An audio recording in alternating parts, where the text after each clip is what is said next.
할렐루야. 아멘. 주님의 은혜로 성전으로 발걸음을 옮겨서 예배드리며 또 주께 영광 돌리는 모습 가운데에서 말씀을 듣는 여러분을 예수님의 이름으로 축복합니다. 아멘. 우리 같이 고백하면서 말씀의 은혜를 받았으면 좋겠습니다. 그리스도의 은혜로 풍성하게 삽시다. 아멘. 성도 여러분, 오늘 우리가 드리는 이 예배가 예수님께 진심이었으면 좋겠습니다. 진정성이 있었으면 좋겠다는 말씀입니다. 여러분, 본문의 말씀을 쓰게 되는 이 사도 바울은 1차 로마 감옥에 갇힌 상태에서 자신의 뒤를 돌아보는 겁니다. 그런데 지극히 작은 자 중에 더 작은 나도 그리스도의 은혜를 풍성히 받는 자가 되었는데, 에베소 교회가 부흥을 하는 거예요. 이 유대인들이 개종하고 이방인들이 기독교를 믿으면서 에베소 교회가 부흥하는데, 그러한 가운데 개인적인 낙심을 하면서 살아갈 필요가 없다는 것을 권면해 드리는 거예요.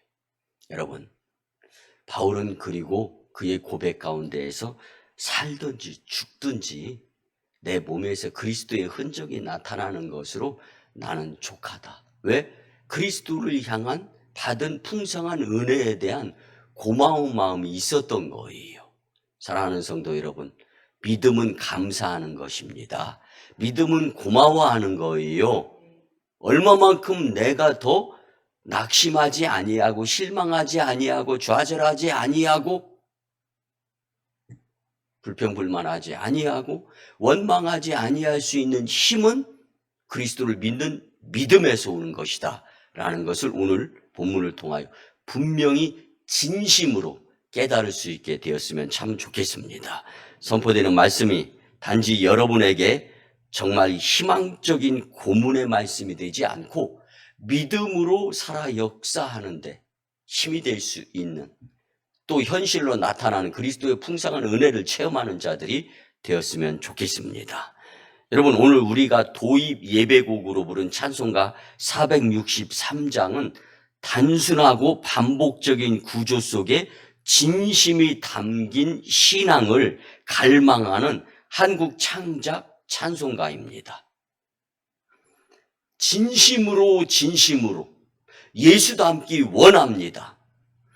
여러분, 작사는 김석균 목사님이 했는데, 그는 그리스도의 풍성한 은혜로 극빈 국가였던 우리나라가, 또 한국 교회가 부흥을 맞이하게 된 이 복은 예수님의 풍성한 은혜가 아니고서는 해석이 안 된다라는 거예요. 그래서 그 주님의 풍성한 은혜를 진심으로 감사하면서 그 주님의 은혜를 저버리지 않는 국가가 됐으면 좋겠다. 교회가 됐으면 좋겠다. 성도들이 되었으면 좋겠다 싶어서 이 곡을 쓴 거예요. 그리고 이 찬송가는 한국 복음주의 찬송 운동의 일환으로 부흥회, 기도회, 수련회 등에서 널리 불려지게 될 수 있었습니다. 여러분, 이 찬송은요, 신앙생활의 4가지 핵심을 주제로 삼습니다. 신자 되기 원합니다. 성도가 성도다워져야 된다는 거예요. 사랑하기 원합니다. 하나님의 속성 가운데 가장 큰 사랑을 성도가 세상에 나누어야 된다는 거예요. 그리고 거룩하기 원합니다. 경거망동하지 아니하고 잠깐에 있다가 없어지는 것들에 의해서 기쁨과 슬픔, 희노애락을 나타내며 표현하며 살아가는 것보다는 정말 하나님의 자녀로서 그리스도인으로서 거룩하게 살기를 진심으로 원한다라는 거예요. 그리고 마지막에는 중요한 거죠. 예수님을 닮는 교회, 성도, 나라가 되었으면 좋겠다 싶어서 진심으로 이렇게 고백을 하는 작사를 한 것입니다. 이 반복은요, 단순한 문학적 기법을 넘어서 우리 마음 깊은 곳에 진심의 열망이 그리스도에게로 향하기를 그토록 원하며, 여러분, 김석균 집사님이 목사님이 되면서 곡을, 가사를 써가지고 찬송으로 주님께 영광을 올려드리며, 그는 매일같이 이렇게 4가지를 놓고 기도드린다는 거. 매일같이 목사님이 되어서 성도다운 성도의 이 나라 되게 해주세요. 성도들이 사랑하며 거룩하며 예수님을 닮아가며 살아가게 해주세요. 그는 두 손 높이 들고 강단에서 기도를 진심으로 드리고 있다라는 사실입니다. 오늘 우리가 드려지는 이 예배, 진심이었으면 좋겠습니다. 그리고 주님이 주시는 이 말씀, 진심으로 듣고 진심으로 그리스도의 풍성한 은혜를 누려가면서 낙심하지 아니하고 실망하지 아니하고 믿음으로 살아가는 복된 성도님들의 삶이 되시기를 예수님의 이름으로 축복합니다. 이제 이 진심의 마음으로 그리스도의 풍성한 은혜를 깊이 느끼며 감사하는 신앙인이 될 수 있는 말씀으로 삼기를 원합니다. 여러분, 성도에게 있어서 하나님을 향한 진심의 감사거리 중에 가장 큰 것이 무엇일까요? 하나님의 크신 사랑에 의해서 독생자 예수 그리스도를 십자가에 매달아 그 독생자를 죽게 하시면서 우리의 죄가 대속되어지고, 그리고 구원받아 영생을 얻을 수 있게 되었다라는 이 한 가지만 가져도 사도 바울은 지극히 작은 자 중에 더 작은 나는 감사할 수 있는 조건을 품고 살아간다라는 것. 어디에 있어요? 감옥에 있어요, 지금. 여러분, 우리는 감옥에서 살지는 않아도 감옥 같은 인생을 살아갈 수도 있다라는 것을 기억하면서 오늘 주시는 말씀을 통하여 주님이 주시는 풍성한 은혜가 물질, 세상적으로 보여지는 거, 내가 원하는 것을 뛰어넘어 내 마음에 그리스도의 풍성한 은혜를 채우는 것이 더 우선순위로 진심 어린 주님이 원하시는 것임을 깨닫고, 이제는 그리스도의 풍성한 은혜를 사모하면서 누리면서 낙심이 아니라, 좌절이 아니라, 절망과 원망이 아니라 믿음으로 주님께 정말 감사의 모습을 보이며 살아갈 수 있기를 예수님의 이름으로 축복합니다. 아멘. 고린도 후서 8장 9절을 보면 우리 주 예수 그리스도의 은혜를 너희가 알거니와 부요하신 이로써 너희를 위하여 가난하게 되심은 그의 가난함으로 말미암아 너희를 부요하게 하려 하심이라. 아멘. 아멘. 죄로 인해 고통받는 인생을 극진히 사랑하셔서 독생자 예수님을 보내주셔서 그의 희생으로 인하여 우리의 죄가가 도말이 되었다라는 이 말씀 가운데에서 역시 사도 바울은 하나님의 은혜를 중요시 여기는 인생을 살았던 것을 알 수가 있습니다. 여러분, 본문이 기록될 당시에 바울이 권면한 에베소 교회 교인들의 상황은요, 바울이 3번의 옥살이 중에 첫 번째 옥살이 가운데 에베소 교회 성도들을 향하여 편지를 써서 보낸 겁니다. 당시 바울의 본문을 기록한 동기는 유대인의 개종, 그리고 이방인의 기독교를 믿는 믿음의 심령들이 날로 더하여져 가면서 교회 공동체가 폭발적으로 부흥하는 거예요. 바울은 이 부흥을 통한 그리스도의 풍성한 은혜를 결코 잊어버려서는 안 된다. 그리고 나는 날마다 새로워지며 낙심이 하지 않고 살아간다라는 것을 어디서? 감옥에서 글을 써서 보내. 감옥 안에 있으면서 낙심하지 않는다. 그리고 자신을 위해서 기도드리는 것보다 당신 그리스도인 자신들의 그리스도의 풍성한 은혜를 깊이 감사하면서 믿음으로 살아야 된다라고 고백한 것입니다. 오늘 그리스도의 풍성한 은혜에 대한 말씀으로 주님께 진심 있는 감사의 믿음으로 살아가는 오성광님 재단 성도님들, 그리고 이 말씀을 준비하면서 이 나라의 믿음의 백성들이 되었으면 좋겠다라는 마음으로 말씀을 선포합니다. 여러분, 기회가 있을 때 그 기회를 선용하는 것은요, 참 고마움과 감사함입니다. 그런데 기회를 잃고 나서 아쉬워하는 건 너무 뼈저린 아픔이에요. 특별히 지금 이 나라, 이 민족, 이 백성들이 어두운 그늘에 사로잡혀 살아가게 될 나날들을 생각하면서 우리는 오늘 주시는 말씀을 통하여 그리스도의 풍성한 은혜를 위해서 작은 신음에도 응답하시는 그 주님께 기도드려가면서 정말 믿음의 백성들이 되었으면 참 좋겠습니다. 이를 위해 첫째로는요, 그리스도의 풍성한 은혜는 부족함이 없습니다. 아멘. 사람이 베풀 수 있는 은혜의 풍성함은요, 한계가 있습니다. 왜? 능력이 부족하기 때문에. 그러나 그리스도의 은혜가 가지는 풍성함은 그 양적인 면에서 무제한적으로 부족함이 없음을 믿고 사시기를 바랍니다. 에가서 3장 22절을 보면 여호와의 인자와 긍휼이 무궁하심으로 우리가 진멸되지 아니함이니이다. 아멘. 아멘.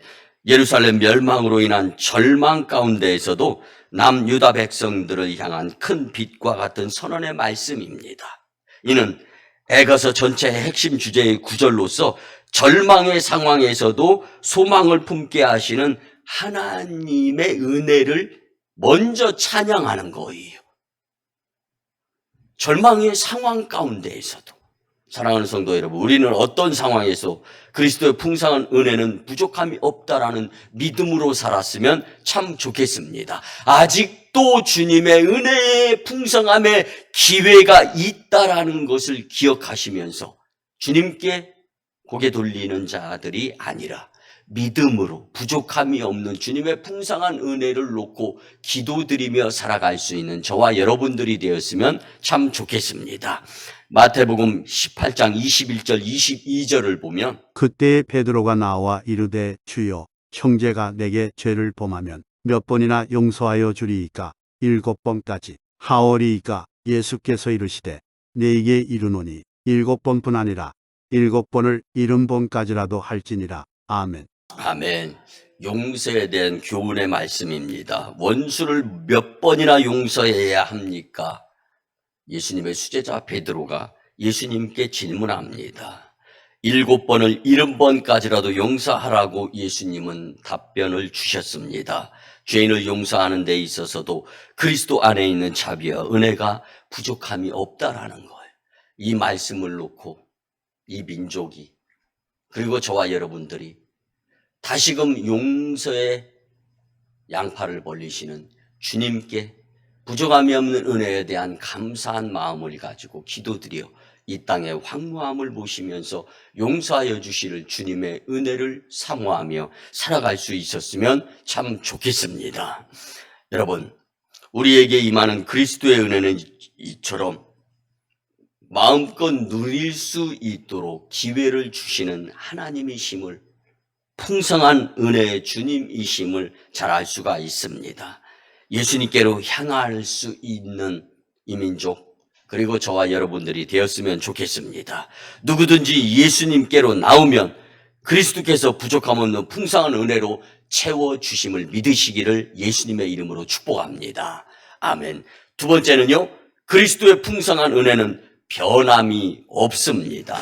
아멘. 사랑하는 성도 여러분, 그리스도의 부족함이 없는 풍성한 은혜는 변함이 없으신 줄 믿으며 살아가시기를 바랍니다. 단지 내가 누리지 못하게 되면 내가 주님을 향하고 있지 아니하기 때문에, 단지 이 나라가 주님의 그 풍성한 은혜를 누리지 못하게 되는 것은 죄범한 영혼들이 사람과 세상을 향하고 있기 때문이다라는 것을 우리는 간과하지 아니하며 믿음으로 여러분 먹고 사는 거 중요합니다. 그렇지만 하나님께서 원하심이 더 중요해서 오늘 주님 전에 찾아 나와서 이렇게 예배드리며 영적인 생활을 소중하게 여기시는 것 참으로 훌륭한 부분의 모습입니다. 주님께서 원하시는 또 다른 모습은 없지나 않은가? 오늘 말씀을 통하여 변함없이 우리에게 풍성한 은혜를 주시고자 하시는 주님의 그 사랑을 체험할 수 있는 길이 무엇인가를 말씀을 통하여 깨달을 수 있었으면 참 좋겠습니다. 히브리서 6장 17절을 보면 하나님은 약속을 기업으로 받는 자들에게 그 뜻이 변하지 아니함을 충분히 나타내시려고 그 일을 맹세로 보증하셨나니 아멘. 아멘. 변함없는 주님의 은혜가 맹세로 보증이 되었다는 이 말씀은 하나님 자신이 약속의 주체가 되시며 자기 자신이 약속을 보증하는 중보자로 세우심을 입었다라는 뜻입니다. 여러분, 하나님께 맹세할 때에 자기를 가리켜 맹세했다라는 이 부분은 즉 하나님이 자기 자신을 약속의 중보자로 삼은 것이다라는 것을 선포하는 것입니다. 그렇기 때문에 사람의 마음은 쉽게 변하여 약속을 어기기도 하고 저버리기도 합니다. 약속을 깨기도 하잖아요. 그렇지만 하나님은 한 번 하신 언약을 결코 바꾸시지 아니하는 입술에서 낸 약속은 변치 아니하시는 분이시다라는 말씀에 힘입어 성도 여러분, 고난당할 때 사탄의 유혹과 시험으로 하나님의 은혜를 의심하며 원망하며 살아가는 것이 아니라 그리스도의 풍성한 은혜가 우리에게 놓여져 있음을 믿음으로 감사하며 살아가게 될 때 주님의 놀라운 은혜를 체험하는 복된 심령들이 되리라 믿습니다. 시편 42편 5절을 보면 내 영혼아, 내가 어찌하여 낙심하며 어찌하여 내 속에서 불안해하는가? 너는 하나님께 소망을 두라. 그가 나타나 도우심으로 말미암아 내가 여전히 찬송하리로다. 아멘. 아멘. 낙심과 불안 속에서도 하나님께 소망을 두고 살면 변함없으신 그분의 도움을 경험하게 됨을 말씀합니다. 그리스도의 풍성한 은혜는 기쁠 때나 슬플 때나 고난 중에도 항상 변함없이 풍성하게 저와 여러분들에게 이 나라에 주어지게 됨을 믿고 기도하며 사시기를 예수님의 이름으로 축복합니다. 아멘. 마지막 세 번째는요, 그리스도의 풍성한 은혜는 영원합니다. 아멘. 오늘 본문 9절에서 바울은요, 그리스도의 풍성한 은혜는 영원하다라는 것을 강조합니다. 사람은 그 행사가 영원하지 못하지만 하나님의 인자와 그 약속은 영원하며 대다에 미치는 것을 바울은 분명히 깨달아 믿었습니다. 시편 100편 5절을 보면 여호와는 선하시니 그의 인자하심이 영원하고 그의 성실하심이 대대에 이르리로다. 아멘. 아멘. 하나님께서는 스스로의 행위에 완전하시며 당신의 피조물의 자비와 사랑, 은혜를 베푸시는 속성을 지니고 계시기 때문에 영원히 그것을 지켜가며 풍성한 은혜를 위해서 행사를 하신다라는 말씀입니다. 이같이 우리에게 임하는 그리스도의 풍성한 은혜는 순간적인 것이 아닙니다. 세상 끝날까지 영원한 것임을 믿고 살아서 삶의 힘과 용기가 주어지기를 예수님의 이름으로 축복합니다. 여러분, 우리는 나를 사랑하시고 내 계명을 지키며 천대까지 은혜를 주시는 하나님을 믿으며 그 힘과 그 용기로 살아가도록 하나님께서 지음받은 우리의 존재임을 믿고 하나님의 언약이 영원하심을 확신 가운데 살아가게 될 때 사람과 세상에 빠지지 않고 복된 인생이 되리라 믿습니다. 마태복음 28장 20절을 보면 내가 너희에게 분부한 모든 것을 가르쳐 지키게 하라. 볼지어다 내가 세상 끝날까지 너희와 항상 함께 있으리라 하시니라. 아멘. 아멘. 하나님의 약속의 말씀을 믿고 살아가는 자들과 항상 함께 하시기로 약속하신 주님의 이 말씀을 통하여서 볼지어다 내가 세상 끝날까지의 이 말씀의 뜻은 마태가 자주 애용하는 독특한 용어의 이 말로서 확실성을 보장시키기 위해 사용한 강조적 용법의 부사로 쓰인 말씀입니다. 이는 마지막 심판 때, 즉 복음이 모든 민족에게 땅끝까지 전파되고 주님이 재림하시는 종말의 시기까지 너희와 항상 함께 있으리라는 약속의 말씀입니다. 아멘. 이는 그리스도의 풍성한 은혜는 영원하다라는 것을 강조하는 말씀입니다. 실제로 하나님은 보혜사 성령님을 우리에게 보내주시며 항상 우리와 함께하고 계십니다. 아멘. 하나님은 모든 죄악이 멸망할 때까지 성도를 보호하시고 위로하시며 인도해 주시는 분이심을 믿으시기 바랍니다. 행여나 혹여나 저를 포함한 모든 믿음의 백성들이 내가 하는 행위가 옳은 것으로 여겨가며 주님이 바라보시지 않는 모습으로 믿음생활, 신앙생활, 교회생활 한다면 돌려야 될 수 있는 말씀이 되기도 합니다. 겸손하게. 여러분, 잘못을 고백할 때는 고개를 숙이는 거잖아요. 우리의 고개가 뻣뻣하면서 주님께 잘못했다라는 것을 고백드리게 될 때 우리의 모습은 진심, 진정성이 배제되어 있는 모습으로서의 주님께로 다가가고 있는 나의 모습은 아닌가 생각해 보면서 여러분, 오순절 마가의 다락방은 회개의 기도를 행사하는 120여 명의 믿음의 심령들을 통하여 초대교회가 변화되어지고 새로워지고 그리고 주의 나라가 복음으로 전 열방으로 확산될 수 있었던 것을 기억하면서 우리에게 아직 남은 주님이 필요로 하시는 의인 10명의 반열에 들었을 수 있는 우리 교회 그리고 저와 여러분들이 되어서 하나님의 뜻이 이 땅에 나타나고 선포되어질 수 있기를 간곡히 부탁을 드리며 주님이 주시는 이 말씀이 우리에게 주시는 기회임을 깨달을 수 있었으면 참 좋겠습니다. 여러분, 오순절 성령 강림으로부터 2000여 년 교회사 속에서 그리고 오늘날 우리들 속에서도 실제로 그리스도의 풍성한 은혜는 약속으로 지켜지고 있다라는 것을 믿으시고 받을 만한 믿음, 감사함, 고마움, 아니 그리스도를 향하여 진심으로 진정으로 다시금 회복되어질 수 있는 부분이 무엇인가 깨달을 수 있는 말씀이 될 수 있기를 예수님의 이름으로 간곡히 부탁을 드립니다. 하나님의 거룩한 자녀된 우리가 세상 끝날까지 두려움 없이 담대하게 세상을 이겨나갈 수 있는 힘과 원동력이 그리스도의 풍성한 은혜가 될 수 있었으면 참 좋겠습니다. 여러분, 그리스도의 풍성한 은혜는 영원하다라는 것을 잊지 마시고 믿음으로 살아서 복된 인생이 되기를 간절히 부탁을 드립니다. 말씀의 결론을 드립니다. 사랑하는 성도 여러분, 예수님을 믿고 난 후에도 여전히 불안하고 힘든 삶을 살고 있지는 않습니까?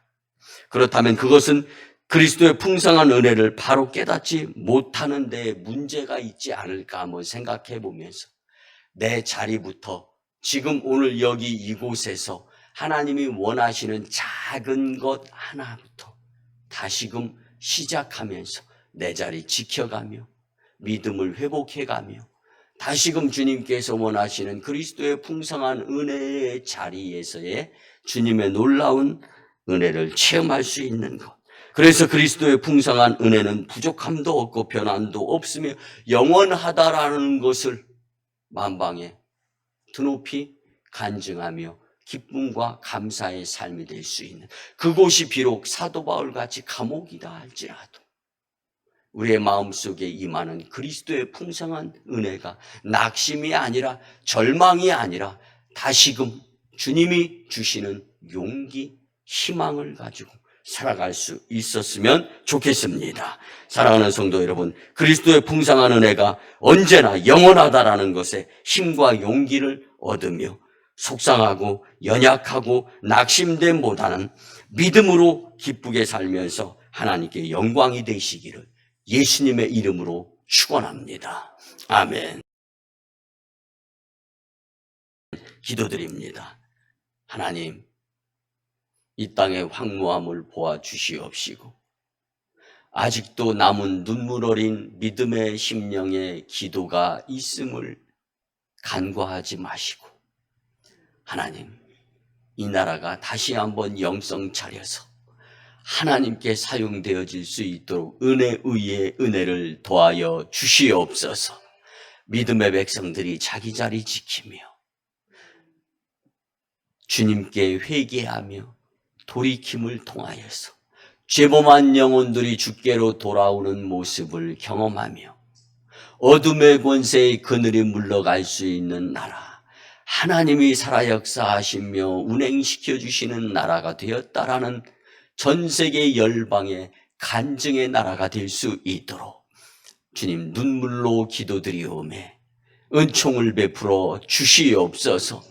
마음을 찢으며 기도하는 심정이오매 주님 은혜 베풀어 주시옵소서. 이제는 우리 구주 예수 그리스도의 크신 은혜와 하나님 아버지의 만극하시고 극진하신 사랑하심과 성령님의 감화 감동 교통 내주 위로 응원과 감사케 하심과 특별히 인도하심이 귀하고 복된 이 성일을 맞이하여 그리스도의 풍성한 은혜에 대해 주신 말씀을 마음판에 담고 살아가려고 다짐하고 세상으로 파송받는 복된 심령들의 가정과 직장과 일터와 사업장 위에 우리 교회 단독 파송 1호 선교지 인도와 태국 땅, 2호 선교지 중국 땅 광동성 해주, 3호 선교지 북녘 땅의 선교 사역 위에 국제도시로 변모하는 오송이 산주와 열방과 다음 세대 복음화 위에 오송광교회 영적 부흥으로 인한 하나님 영광 위에 이제로부터 영원토록 함께 하옵시기를 간절히 축원하옵나이다. 아멘.